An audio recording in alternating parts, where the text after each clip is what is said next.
So I'm very privileged to be able to co-direct the LA program here on campus, and I know many of you. Some of you are new faces, but you may be involved in the program in some way. Partially due to the superb design skills, implementation skills, and being able to sell things to anyone of Valerie Otero. you were born selling things, right? Valerie has really sold this program to the deans, the provost, chairs. She's spoken at chairs meetings. They come back to the department. Like, we need to be part of the LA program. So there has been really, I would say, an explosion on campus, or continual growth of the LA program on campus. New departments are wanting to get involved, new faculty are getting involved. There are murmurs about what would this look like outside of math and science. We're testing sort of the boundaries of the model. And along with that comes some problems and issues and opportunities. And so I'd like to take today's meeting to be able to, first of all, just share what some of those, what some of the questions are that we who are really involved in the program have now that it's expanding, and hopefully have some discussion time to be able to get your input and see if we can come at some shared understanding of some of these things. So first of all, I handed one of these sort of to every group. So as I come to think, what is the LA model? This is sort of what's anchoring everything I'm thinking about. And if you've been to talks or workshops about the LA model, some of these images will be very familiar to you. But here are the goals, here are the key components, here's what we mean, with a traditional versus a transformed classroom. Here's a picture of what a transformed classroom might look like. Consider these to be sort of anchors for the LA model and what we're sort of classifying as the LA model. For those of you who aren't as familiar with the LA model, hopefully those of you who are a little familiar, I'm not going to go through all of this with you. But I did borrow the goals sort of figure here to sort of frame what kinds of issues we're coming into now that the LA program is expanding. So there's this LA program. There's sort of this model, and again, represented in these various ways. We are getting faculty and departments applying to have their course be part of the LA program, to be able to use LAs in their course setting. And some of the courses seem to have really good overlap with our ideas of LAs or instruments of course transformation, LAs are interacting with students, these kinds of things. Some of the proposals share a lot of the elements, but maybe there's not a perfect fit, but let's sort of work and see how we can do this. Some are sort of outside what I would consider the LA program model. And so part of the issue is defining what the LA program is, what the model is, and trying to figure out whether proposed courses are a good fit for that. So that's sort of one large framing issue. The second that's been coming up quite a bit, I've been going to faculty meetings and things like this, talking about, well, what counts as course transformation? So if learning assistants are agents and instruments in being able to transform courses, what counts as course transformation? I think for a lot of us in our heads, I will just use the physics tutorials as an example. You have this setting that's designed for students to interact with each other, with the material, to argue. You have resources such as TAs and LAs helping to facilitate these things. It's a required part of the course. It's impacting all the students in the course. That's sort of, maybe epitome of course transformation. Of course, there are other various models. But this is an issue that comes up especially in contexts where the department isn't anywhere close to being that far along in their thinking, right? what's in LA? This has really come up over the last year. And so I'll frame sort of the context that's coming up. So I'm hearing the label LA being used for lots of various things on campus. And how does the LA course fit into all this? So in the last year of being able to teach the course with Steve Iona and Kara Gray and other graduate students, it's been very useful to interact with LAs in that setting and get a sense for how the course fits within the model and what's important about the courses that use LAs in order for the LAs to get what they can out of the course. And all of these are really not, they're all connected. They all affect each other. And so I wanted to take a few minutes just to frame each of those a little separately. So how important is it that a proposed use of LAs fits with the LA model? So suppose these beautiful red shoes are the LA model. Valerie objects to the beautiful red shoes. They don't fit. Okay, so... Come on, a little foie gras and you're in those shoes, sister. So there are actually a lot of feet that would fit into these shoes, right? It's not that there's one person in the world who's going to fit into these shoes. There's a lot of feet that would fit into these shoes. Mike Dubson. Next time we'll have to bring them and we'll have to try them on, right? But even if your foot's a little small, maybe there's some things you could make it to fit for one night or something, right? But there are certainly some cases where the proposed use of LAs just isn't going to fit the model. And I really apologize. I did not write down bring speaker to Deber on my list, so I did not bring my speaker. So I will play this, but even if you can't hear all of it, I think the images will convey good messages. Wow.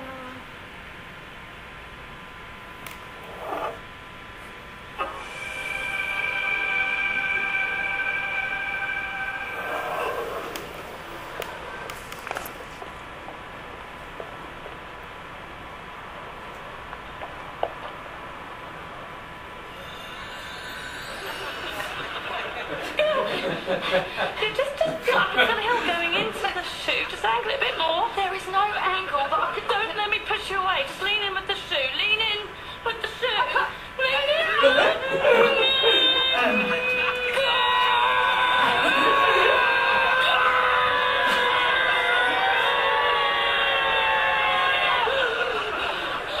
We've been here for half an hour. The shoes aren't going on. They are 2 sizes too small. And even if they did go on, they would cripple you. You don't want that, do you?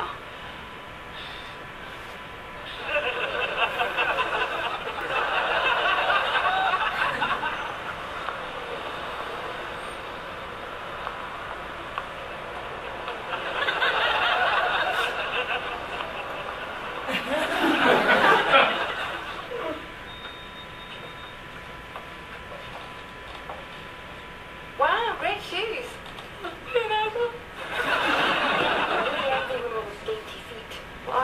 Fine.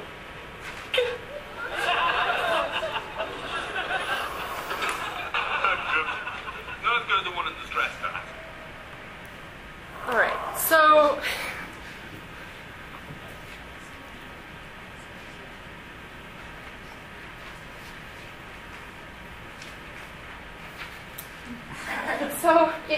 it feels like in some cases already we've been trying to make some courses that aren't a good fit or uses of LAs fit into the LA model. And part of that might be a consequence of maybe we need some other model on campus, some other program that fits other needs.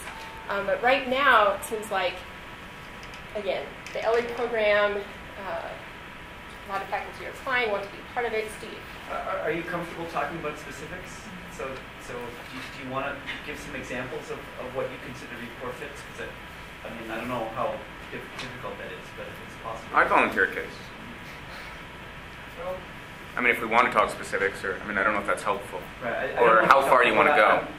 I think it would help me to understand what you mean by poor fit and consequences of poor fit, and seems like we probably have to talk about it. So my examples are, I think, fairly widespread. They're specific, okay? As you know, I have pretty strong opinions about this. I think that we've worked over a number of years to sort of establish the LA brand, if you will, as something of very high value. People here talk about classes with LAs, and the LAs are very good, and good things are going on. And so, on the one hand, that's good, but the flip side is that every time something is called LA that really isn't, and especially if it doesn't work well, it diminishes the value of the whole idea. And I think it's also easy to underestimate how much the people in this room know from just hanging out together. So to me, the biggest threat to the LA program is when one of my colleagues hears faculty saying, oh, LAs are great, and the person says, well, I'll take some, okay, and doesn't have the background to know what LAs should or shouldn't do, what LAs are good at and not good at.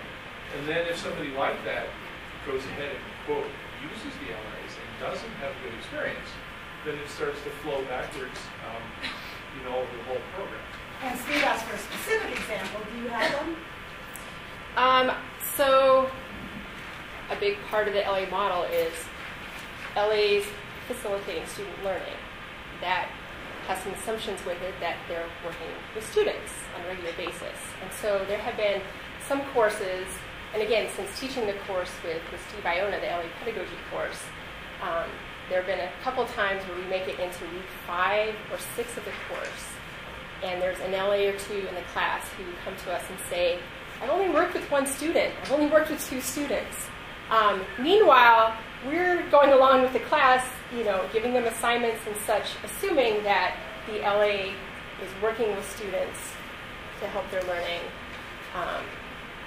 So that's happened in a few cases.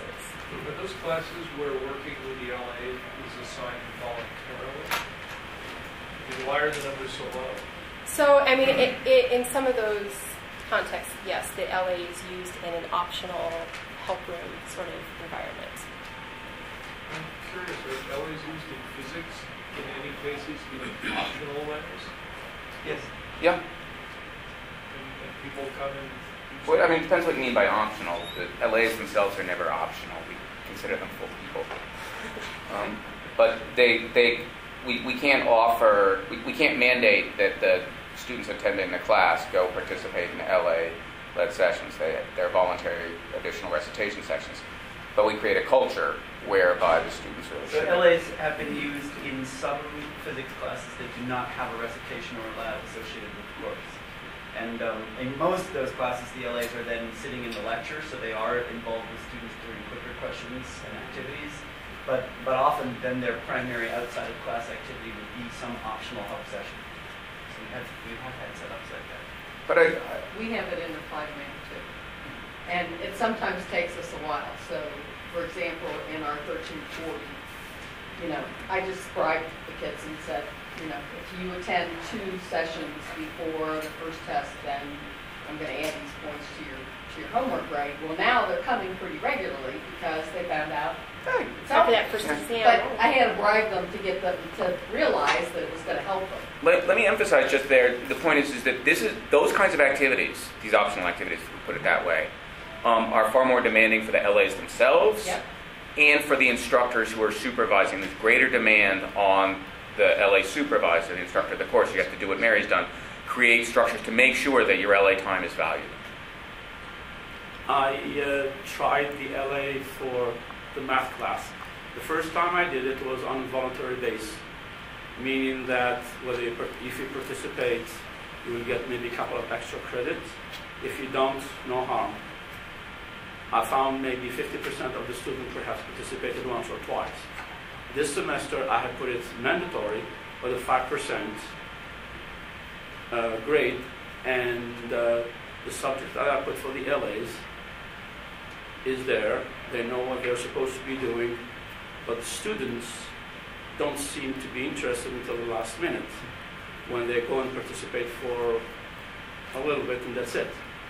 So I have to keep on going with them, and I'm glad I'm here trying to find out what the issues are and what is really the role of the LA and what is that you would like to accomplish with the students. Because some of the students feel, well, I don't really need an LA, why should I even bother? And some students think that the LA is a tutor. They keep them as a tutors instead of participating in a particular subject for their discussions. Do you have a set of guidelines that you give to instructors who apply for LAs that set out the expectations for the instructors? Well, on the front of the faculty application, it does spell out sort of these are the expectations for a course that uses LAs and things like applications where it's a required part of the course, maybe will be more favorable, things like this. But then we've also structured the questions within the faculty application. We keep adding questions because of some of these issues to help faculty focus on learning goals. What is the LA going to be doing in the class? Like, how are you breaking out their time with interacting with students? And what are you going to be doing during your weekly prep sessions? Getting them to sort of pre-think these things a little bit. So we've been, and why use an LA? And why do you want to participate in the LA program? Those were two of our new questions this semester. Seth, you had Well, I was going to say that putting the legalese, the front of logging into the LA application, is the equivalent of click here if you've read the end user license agreement when you install something. And you always scroll to the bottom of it and say, I agree, because that's the button I need to press to get to the next page. Yeah. So I would want to get to the next page. So I would argue that there's a good fraction of faculty who are going, I need to hit I agree at the bottom of this thing so I can get into my application, and they skip right through it. So this is, yeah. So it's worth putting out on the table for those that don't know, the majority of LAs in astronomy are in a mandatory situation. The students every week go for an hour with their LAs. It's required part of the course. And we experimented with different ways of doing things for the first couple of years. And then 3-4 years ago, maybe 5 years ago now, we've gone to making the LA sessions mandatory and increased the course 1 unit. Now, we're in the position where we can offer the same course with LAs for 4 units credit or without LAs for 3 units credit. So students do have a choice. But anyway, we are in a mandatory situation for the majority of our LA usage. And it's a better use of the LA's time. But it still does work much better when the professor explains, probably a couple of times, why is it valuable to be having these small groups and discussions. Can I ask a question? Is this an attempt to use LA as a substitute graduate TA? What? No. Requiring them to take a credit? No, because they're actually... Well, I mean, it smells like that. They're much better than the graduate students. Well, be that as it may. In the following sense. It's an that. attempt, I actually think, to get a majority of students to do what successful students do anyway, which is as soon as the professor is gone, they get into small groups and say, what in the world did Michael Kowski mean? And then they talk among themselves. That's an unanswerable And question. having the student-student discussions for most of the students we teach is not something they come in with either the knowledge they should do it or even the skill to do it. No, but so you're increasing the credit load for these students. We were told... No, but I mean, so it's an interesting... We were told we had to for bureaucratic reasons. Well, if you require them to go to another hour, you have to increase in the credit beginning, load. some faculty, a few key faculty, said, oh, we couldn't possibly sacrifice an hour of our lecture. But do you set up a subject for the student to discuss, or is it up to the LA? I mean, this is what I'm kind of... Yeah. Can I ask one more question? How does this added credit hour impact the student's graduation rate?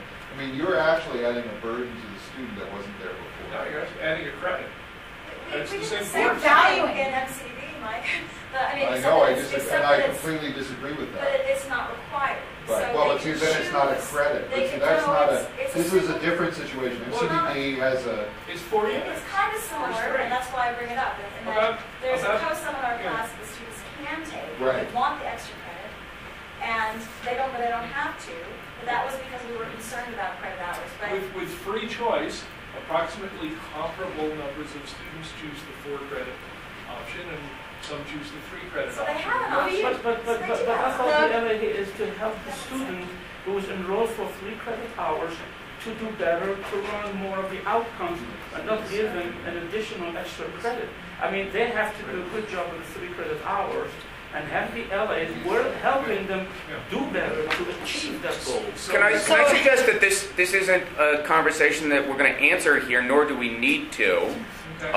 The point is that there are lots of different models by which this can be implemented successfully, and one of the things is that these get realized departmentally, so that we find, I very much appreciate the comment that you just made, which is to say our emphasis, of course, here is to enhance student learning. And that should be the focus about how we engage on it. That's going to be realized then within the departments and by the individual faculty. But it's also worth thinking that credits are not free; they're paid for. Sure, but that's a departmental decision. Students are now paying for those credits. So there are some structural issues about how you implement this and requiring extra credits or not. And I think Noah's right that could probably be a separate discussion. I mean, we could have 6 hours worth of talking about these issues, and what I'm hoping is that we can frame these, and then we can go off on whatever tangents we need to fill the time, which there won't be any left. But just so we can see sort of what the other issues are here. Can I do one more example of forfeit? Yes. Just quickly. Another real example of forfeit are people who want to get LAs and have them do curriculum development of activities, and there's no support for LAs, nor are they experts in doing that, so they can't really take a brunt of that. There's no support for them. So it's a really interesting kind of place that people are putting LAs. It's awkward, and there's nowhere for them to get that support. Or research. So I would say that we're seeing more of that as part of the application, and so maybe that's part of the conversation. Could there be some way through the LA course, if the particular faculty member who's using the LAs has something in mind that I really like the LA's involvement in designing this particular activity, I could imagine that maybe one of the assignments in the LA course, maybe one of the article reports could be a little more flexible in terms of what the product would be that the LA in the course would produce. Maybe they are working with their faculty member on developing an activity, but we would still be asking them to connect that to what they're learning in the class.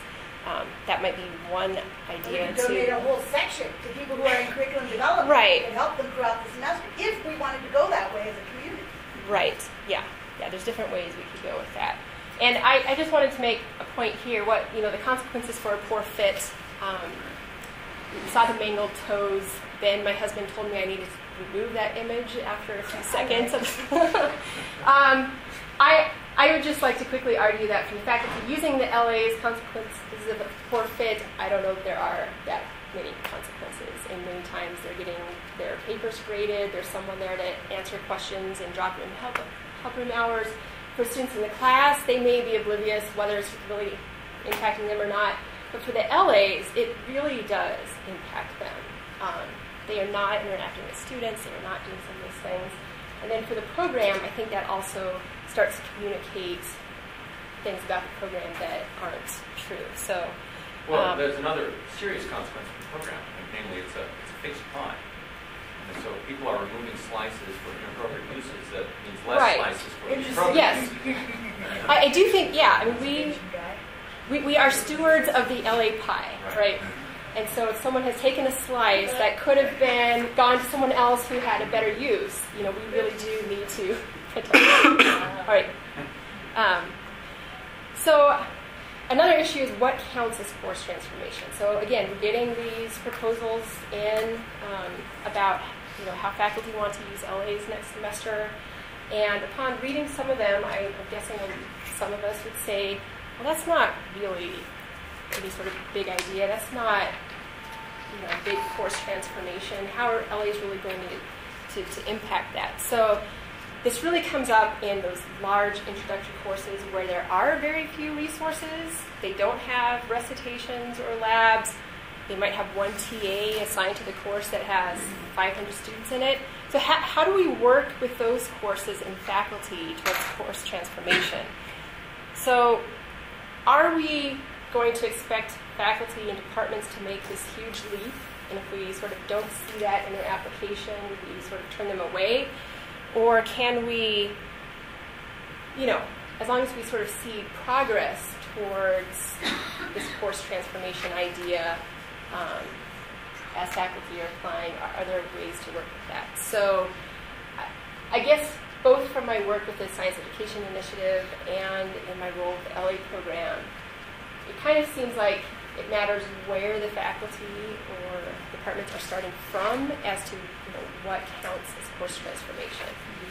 And this is analogous to working with students, right? If students' ideas are here and we want them to get here, oftentimes we need to work with them along the way to get them there. So I have a question. I'm sorry if you already said something about this, because is one of the goals of the LA program to spread the use of LAs to people who have not used them before, so that there is opportunity for new course information, or is it important to maintain the use of LAs where they're being well used and facilitating excellent student learning in those situations where course transformation has already happened? I'm just curious about, is there a movement to go towards additional course transformation, or are we trying to maintain both? We're trying to maintain good uses while also providing opportunities for new uses. But I mean, the overall goal is to ensure good uses. And so we're really scrutinizing the faculty applications more. We've been giving feedback to applications as they've been coming in, and actually getting some revised applications as a part of that, and using that process to help shape better uses of LAs. But better stated uses. Better initially stated uses. Yes, and Stephen and I had this conversation just before now. So we're going to have to find some way to maybe sample the uses, because there is the application stated use, but we don't have a good handle on how they are actually being used, and it would be, that's probably a next step sort of thing too. Well, faculty don't write progress reports on their uses of LAs like they write progress reports on grants. You could just as much require that. It would be another burden on faculty member who's using LAs. But we also don't provide very much support for faculty using LAs. But then that takes their time. They don't got who's got the time? Yeah, I don't want to dismiss that. We do write a report at the end of the... Some of you have. We're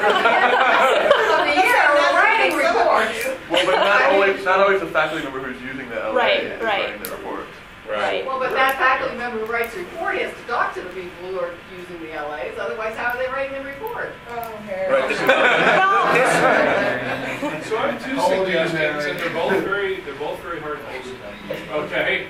The first one is, this is a pretty big, expensive program by now. You're talking many tens of thousands, if not hundreds of dollars invested. Okay? I can't get that kind of money from NSF or anywhere else without reporting. So I think you're being way too easy on the newcomers. And, I would think this more like, before you drive, you need driver's training. I think, now there's... Now, are you going to apply that to professors too? Absolutely, because I have the money. Okay? If I want a particular something on a grant, there's a bunch of obligations for it.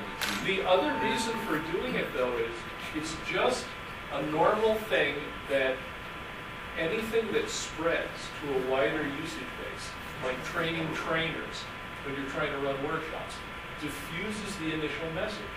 And you have to work very, very hard to maintain the quality.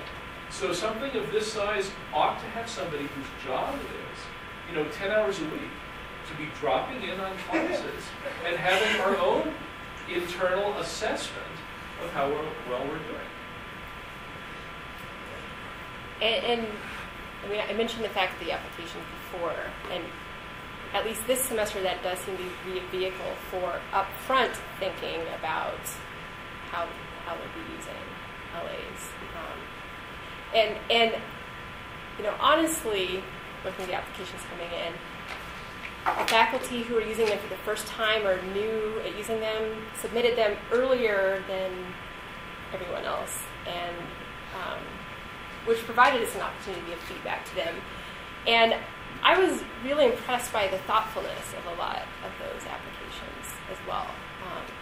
I actually see that we might struggle more in some of the established departments that have sort of established, we've always used our LAs in this way, in this course. Like, we're going to have to turn faculty down. There, I said it. But not without, opportunity for feedback, those kinds of things. Are you guys getting like journal entries and other data from the LAs themselves that would describe, at least in some way, how they're being used at all? So we have their weekly reflections, which the faculty have access to. And that point out that some of them were only, Yeah, that's actually, that's a good data source. I'm sensitive to burdening the administration of this project more. I also, Doug, really appreciate your calls on this. I mean, this is becoming a large industry, and we should be attentive to moving it from a grassroots movement to one, and part of what this discussion is about, to something that's sort of more sort of codified structure, while retaining all the wonderful things about our grassrootedness. As a potential segue, I'm not positive about this, but I actually see that returning to some of our earlier framing may be valuable, which is to have departmentally based efforts. Which is to say that when there are multiple faculty from a single department, to have them coordinated, and not to argue against individual faculty autonomy, to have them coordinated explicitly from the department, whether it's an individual or collective people putting this forward. This then would be the same group that turns in the annual reports, so that there's some explicit form of communication. Steve and Ben do this for our department very graciously. Well, Steve more graciously than Ben, who's paid $1 for it. So they do a good job, and it's kind of informal, but we could imagine turning this to be a more structured component to it, which would also then allow for some of the tough decisions to be made internally. And I'm not suggesting we do this round, but you could imagine saying, hey, physics, you applied for, 85 LAs this semester. Something like that. We're only going to give you 83. You're going to have to figure out where to cut them. The issue is more and more this is being paid for by the students from student funds, not from grants and gifts. The more it has to be responsible for what it's doing. It was easy to play games when you were using NSF money. Wait a minute. It's easy to play games when you're just using the American citizens' money. But when the students' money, you're using the students' money, you have to be responsible. And so you now have accepted, because you're accepting money from the university, you have to start thinking accountability in much more strict terms. Well, I think that, unless you don't care that the students are wasting their money. Well, so I think... Everyone's arguing for the same thing. Right, so the question is how to do that. No, well, but the other question also is I'm sensitive to this argument that I don't want to overload this, and I think you appreciate this, Mike, which is I don't want to overload this with top-down administrative structure at the same time. We don't want a new vice chancellor for the LA program. Right, who goes and visits all the classrooms. I think there's some interesting, opportunities there where we can help with that. We have done a tremendous job already, and to talk about training, we do have lots of training. We have the regional workshop, we have the national workshop that go on with that, and we have departmentally based efforts. I think creating structures where we take ownership for this and responsibility for collecting and providing responses is helpful. But I also think that it would be helpful on the application side I'm actually interested in reducing the burden to LA Central as part of this, right? Which is that departments get together and take departmental ownership a little bit more than the departments have. Can I respond to that? Because I think I'm now looking at it from the LA's perspective as opposed to the faculty perspective. I think that that some LAs and some of the departments are suffering from a lack of camaraderie with their peers, because there are so many physics LAs, for example, and there are fewer biology LAs, let's say. I don't even know exactly what the distribution is, but it seems like a design that would allow for more departmental ownership of the, ownership's the wrong word, departmental management of the program might really benefit the LAs. It could be useful for the faculty as well, but it could be really great for the LAs because then they get to know each other, like from different classes, those LAs get to know each other, as opposed to just, oh, well, I'm in the LA training program with a bunch of physics LAs, and I'm feeling a little isolated.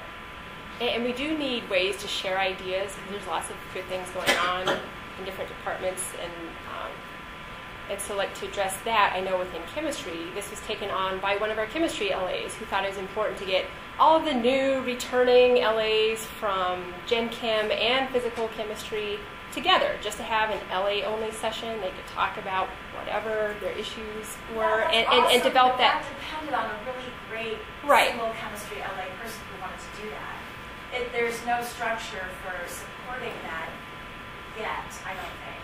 So, but this could be a recommendation for departments, or if there were something more departmentally I just worry about coordinated. On the LAs. Right. Like No. I don't think we can count on that. I'm just saying that we have seen that be a fruitful I have absolutely, opportunity. just to respond to that, I actually have no problems putting that off on the LAs. In fact, they're in a better position to create those structures. And if you want a great example of that, check out the NIFTY program or the NOIS groups that get together. What we do is we provide space and structure and organization, say go do it, and pizza maybe, right? This is true, yeah. And then they're better about doing that. And it also gives them a senior leadership role. That could be one of the jobs for the returning LAs to do, to demonstrate evidence of enhanced engagement in education, is to take greater ownership for the program. Well, of course, the faculty and departments benefit from that too. We know from lots of studies that the individual or a couple of heroes in the department model is less successful in the long run. And if you can get more faculty to take a little bit of responsibility for what's going on. So it seems to me, to the extent that we can foster these kinds of things happening in departments, the impact is going to be much more long-lasting.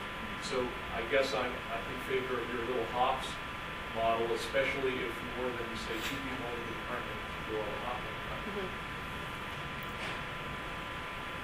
Yeah, I mean, and as an example of this, so ATOC, Atmospheric and Oceanic Sciences, just joined the LA program this semester. And they invited me to their faculty meeting yesterday, so they were all there. We were able to have an hour-and-a-half discussion, sort of where they are this semester, thinking about towards their application to next semester. And I think it was a really good space to be able to share what the program is, think about what the next hop would be, understanding their own culture and sort of limitations at the moment. But that definitely all of the faculty were involved in that discussion, and I think had more input into sort of what the next step would be. So even though we're sort of an old department with this in astronomy, for the first time we have the resources of Steve Iona here as an SEI fellow, and what he's done his first week is just sit in on the courses, including the ones learning LAs. And I can report to you that even within our department, many of us don't know exactly what the other people down the hall are doing.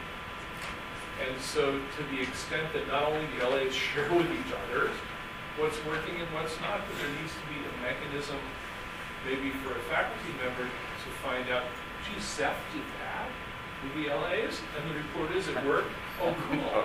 Then I'll do that with my LAs. But there isn't a mechanism now. There are informal mechanisms. So one thing to do is to encourage your colleagues to go to the LA poster session. LAs are really happy to talk about A, what it is they studied, and B, what it is that they did in the classroom. I think that's a great informal way to do it. It also speaks to the value of this. Well, isn't it a faculty member direct the LA in what to do? I have getting mixed messages in here. Sound like the LAs, they decide what to do, versus where the faculty has to tell the LA what to do with the student.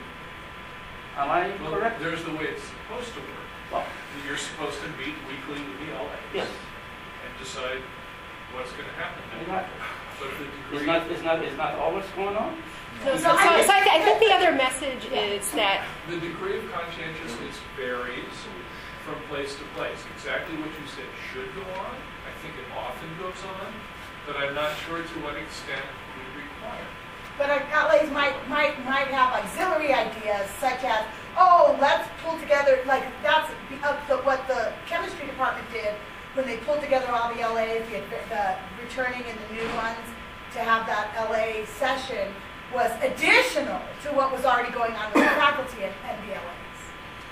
So it's not like the LAs were deciding what to do. It was like that with respect to the class, they were deciding what to do with respect to the culture. Plus, faculty learn along the way. I mean, the point is you should have strict ideas about what to go in and do, and have concrete ideas about how to engage the LAs, to engage the students in inquiry-oriented or student-centered activities along the way. But at the same time, we all run across challenges that I don't know exactly how to do, and I'm like, wait a sec, I should really adopt Mary's strategy now that I've learned about that. And the candy wasn't enough. I have to give, of course, credit. Duh. So, and so the point is to create a community that can share ideas, and the LAs are part of that community. I think more importantly, to get at your point, in departments, some LAs may be involved in 1010 and some in 1020 and 1030, and so there may be 3 and 3 and 3, so the department has 9 LAs, but those 9 LAs don't interact, or they interact just as much as those 3 faculty members to share what richness is being used. right. So developing ways to have more sharing. And the LA class facilitates this as well. So all the new LAs are in there together from the various departments. So that's where some of the LAs get some good ideas of, oh, well, that's what they're doing in this department. Why wouldn't that work over here? And so LAs as a vehicle for sharing what's happening in other departments is also important. One of the other issues that we're coming into is, what is an LA? So the term LA is starting to be just broadly used all over campus. And anybody who participates in a community of practice. Right. So I hear faculty declaring they're using LAs, and they're not part of our program at the moment. It's actually more common to hear LAs in the pedagogy course saying something like, well, my friend is in LA over in this other class, and they're not having to take this pedagogy course. Well, then not really. We're getting more students applying as returning LAs, even though they haven't had a pedagogy course. Oh, you fill in the form? Yeah. And then we already in LA last semester. Well, and then we don't catch them until like that first week. We had a case this semester in one of the departments where she realized that she's in fact a new LA, but in the department they were calling her use last spring as an LA, but it wasn't an official LA use. Anyways, so one issue is, what is an LA and what is not an LA? Ben. When they're conflating these, are they just saying basically, that TA is the same as an LA to these people, or are they? No, they may be using a student in a course setting, maybe in some similar ways to LAs are used. Yeah. Something reformed about it. Or something undergraduate plus teaching equals LA. But in a way, that's awesome.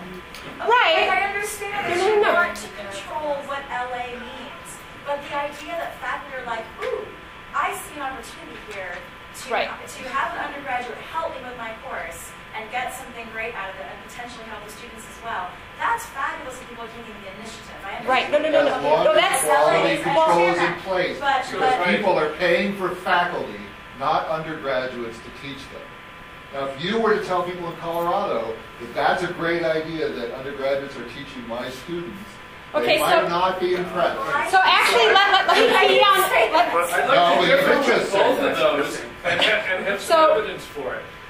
I think maybe it's helpful to reframe this discussion away from the LAs are teaching, the LAs are But helping part the of students to learn. But part And of the actually, LA program is this idea that they're taking courses in pedagogy, right? That was the key idea here, that they're not just cheap. Most of our undergraduate TAs don't know anything about teaching.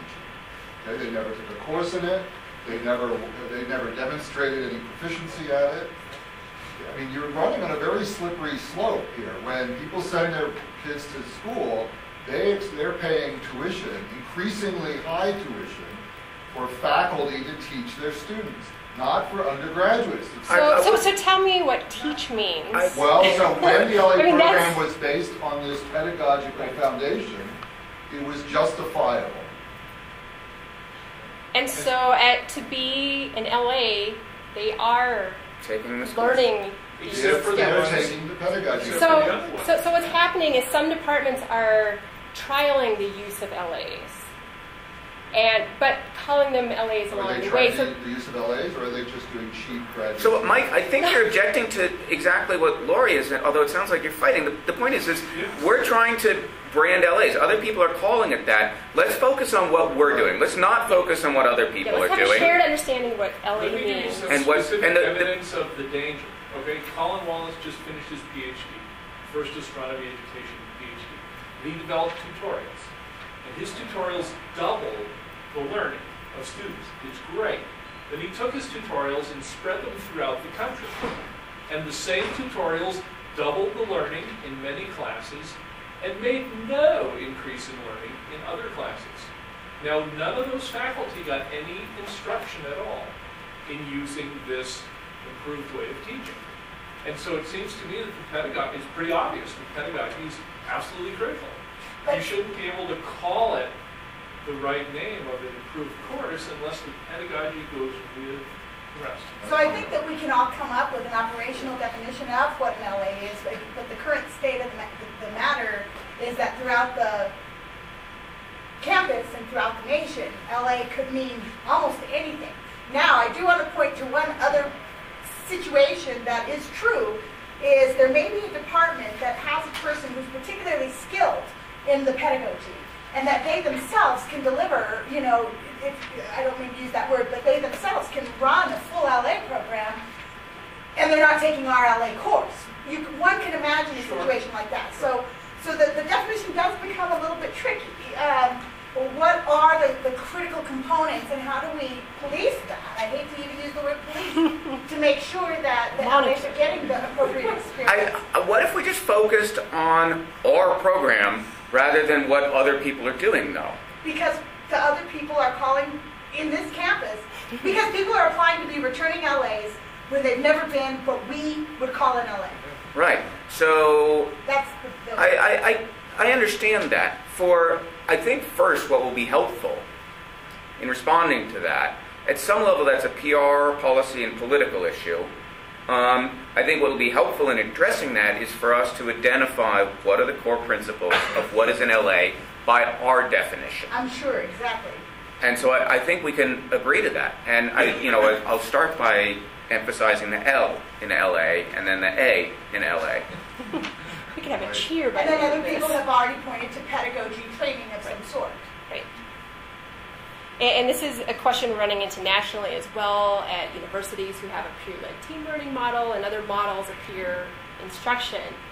What is it that makes an LA the same or different from these other models? And then, so that's where it's all blurred. But then I think, there are some cases where there are very different uses of undergraduates in the course. But the issue on this campus, I think, is starting to get resolved a little bit just because some of my interactions with faculty. So like in geology, I saw the faculty application come through, and they're clearly calling their undergraduates that you used last spring in that course undergraduate assistants. But that's partly because of the faculty liaison and some conversations we've had about this being an issue in that particular department.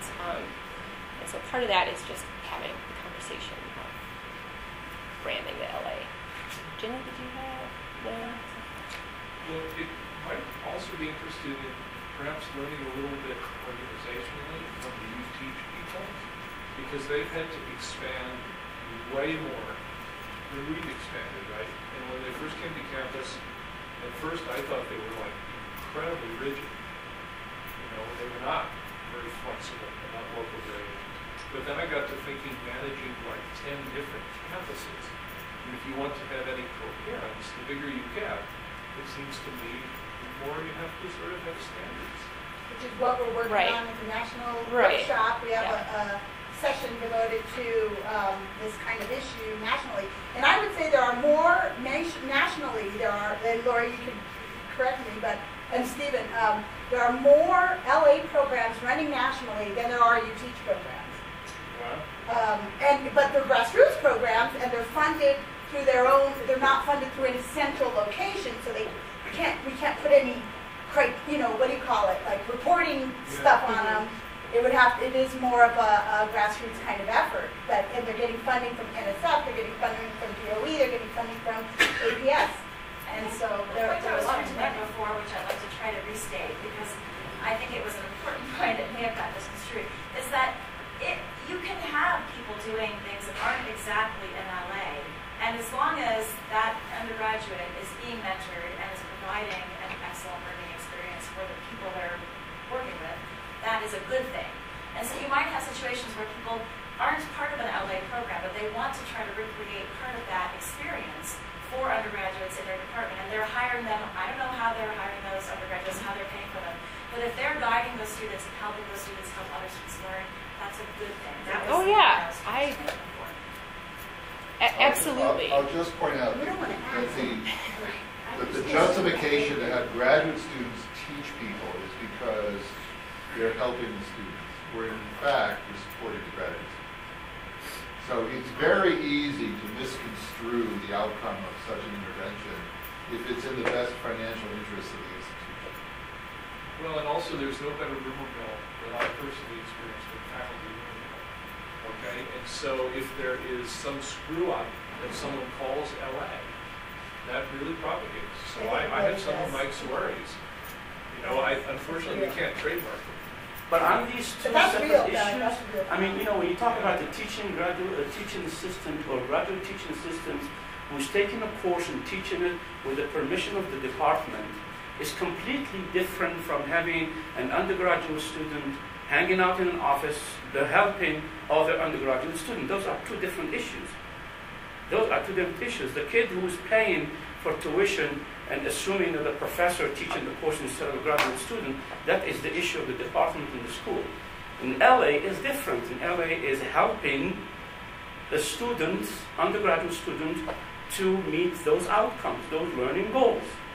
So there are a lot of things that are being said over here. In the math department, there is a humongous room called the Math Resource Center.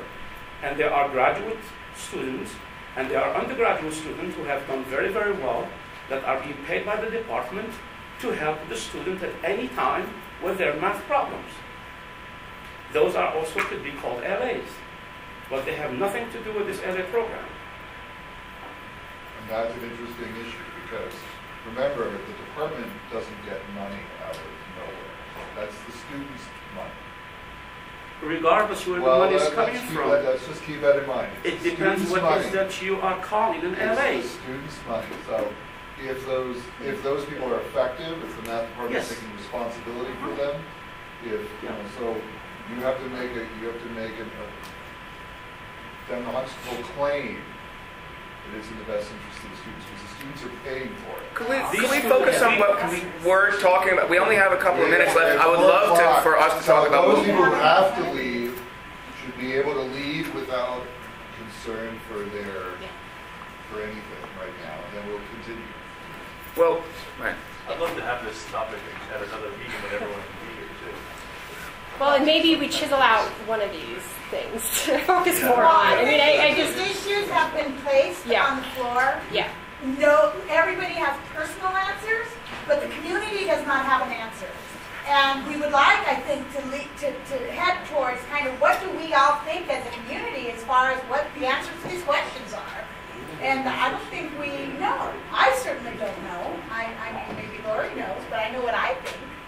But I don't know what I think all the time. I change my mind constantly. I agreed with Doug and I agreed with Jen, and they two opposite points about the same thing. So, but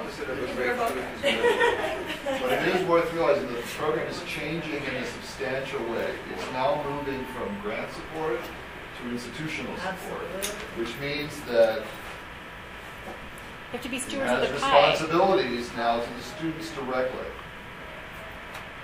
A quick question here. I mean, we use the term teaching assistant pretty generically, and it definitely means different things, different departments, different classes, different schools.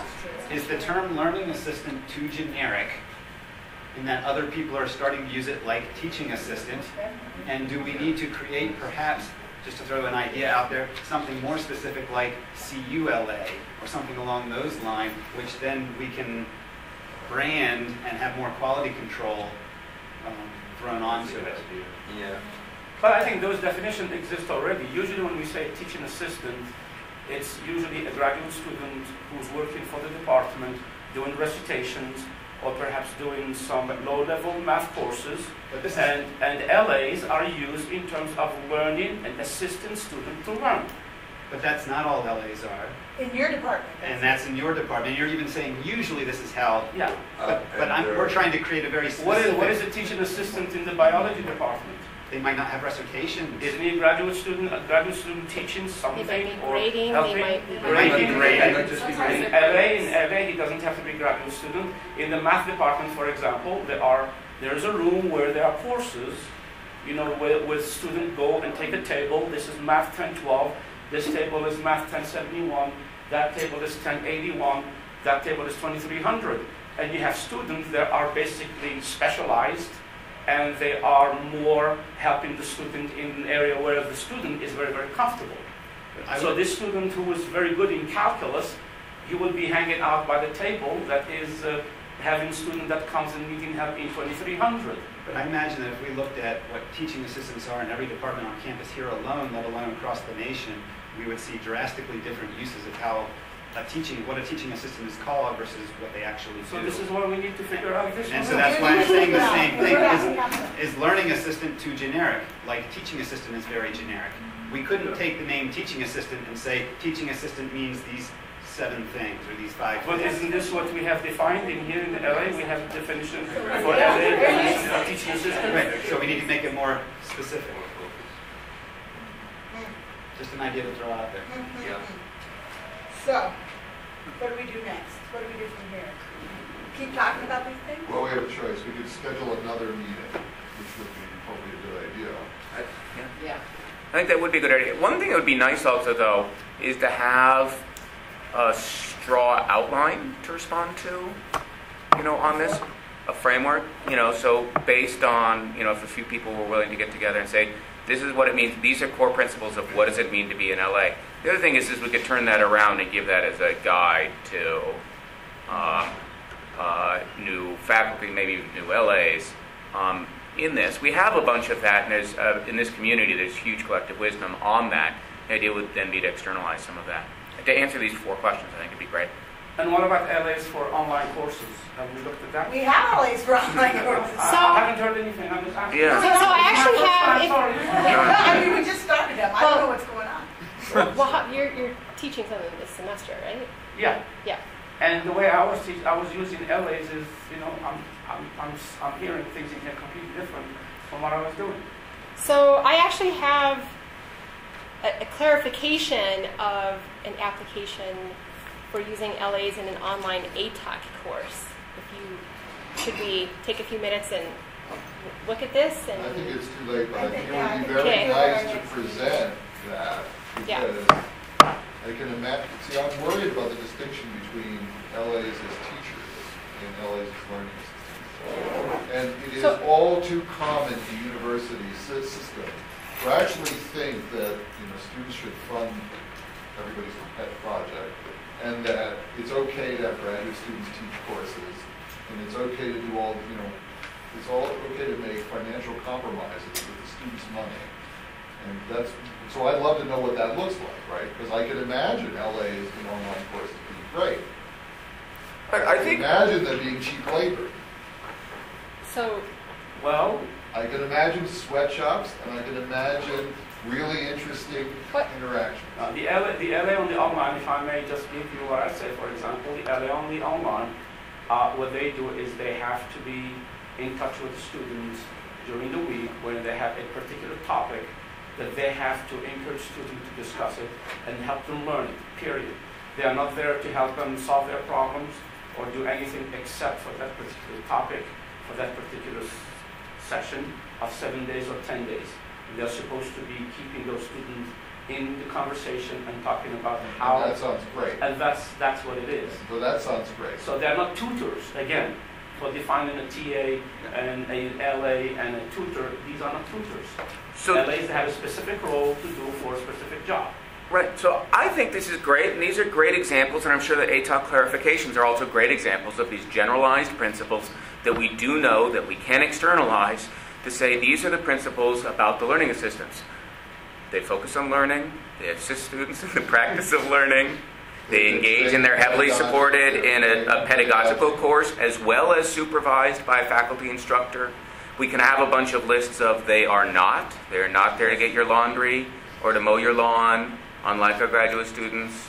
Do your work for you. Right. Yeah. So, right, exactly. So we can list out the kinds of things that, we believe to this and sort of best practice. I think a one-page piece on each one of these questions would be very easy to do and very beneficial for us. And then we could have a discussion on this. So we have some volunteers to help in these conversations, and I'll work on a draft with anybody who wants to. Of course, I'll be involved. We've got a lot of this stuff written out in our Exactly. papers already. Yeah. And I think this will really also help inform the national workshop, because some of the universities are also at this point of growing and expanding at the universities, but. Right. And it's not, I love the thing about it is that it's not prescriptive, which is to say it doesn't have to be this or that. In fact, what we might say is it's got 3 of these 5 principles along the way. As long as you recognize the possibility for abuse, because the educational system is extremely self-indulgent and they think everything they do is right all the time. So right, but the problem is they think they can raise the tuition to it's $100,000 a year and it's worth every penny. So hopefully we have multiple eyes looking at that. We have faculty, departments, we have pedagogy course instructors sort of making sure that these abuses aren't happening and trying to address that. I like Noah's suggestion a lot. I think that's a very good idea. Well, You good on tape, Ed? Thank you. Thank you, Laurie. And